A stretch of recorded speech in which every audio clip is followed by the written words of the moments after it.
होशेय अध्याय 1। यहुदाचे राजे उज्जिया, योथाम, आहाज व हिजकिया आणि इस्रायली राजा योवाशाचा पुत्र यराबाम यांच्या कारकिर्दीत बैरीचा पुत्र होशेय याला परमेश्वराचे वचन प्राप्त झाले ते हे।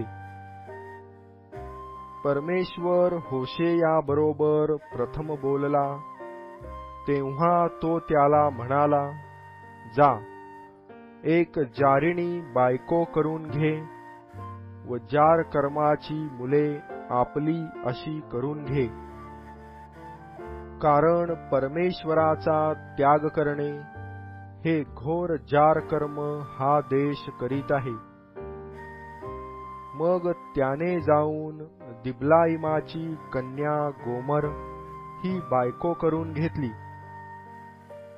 ती त्याच्यापासून गर्भवती होऊन तिला पुत्र झाला। तेव्हा परमेश्वराने त्याला म्हटले, याचे नाव इस्राएल ठेव, कारण थोडा काळ लोटल्यावर मी इस्राएल येथील रक्तपाताचा सूड येहूच्या राजघराण्यावर उगवीन व इस्राएल घराण्याच्या राज्याचा अंत करीन। त्या दिवशी असे होईल की इस्राएल खोऱ्यात इस्राएलाच्या धनुष्याचा मी भंग करीन। यानंतर ती पुन्हा गर्भवती होऊन तिला कन्या झाली।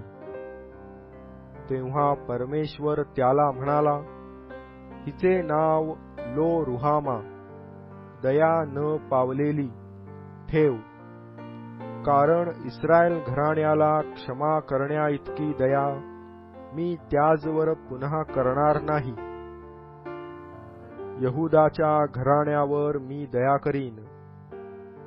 त्यांचा देव परमेश्वर याच्या हातून त्यांचा उद्धार करीन।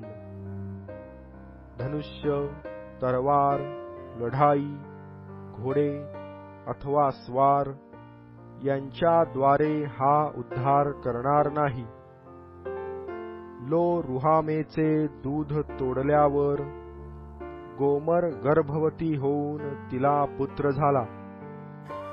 तेव्हा परमेश्वर म्हणाला, ह्याचे नाव लो अम्मी, माझे लोक नव्हेत, ठेव, कारण तुम्ही माझे लोक नव्हेत व मी तुमचा नव्हे।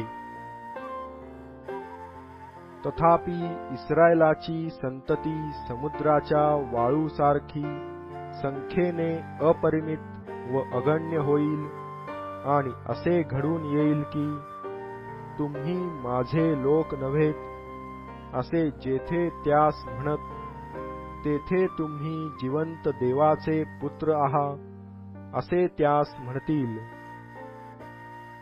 यहुदाची संतती व इस्राएलाची संतती एकत्र होऊन आपणावर एक प्रमुख नेमितील व देशातून निघून येतील, कारण इस्राएलाचा दिवस थोर होईल।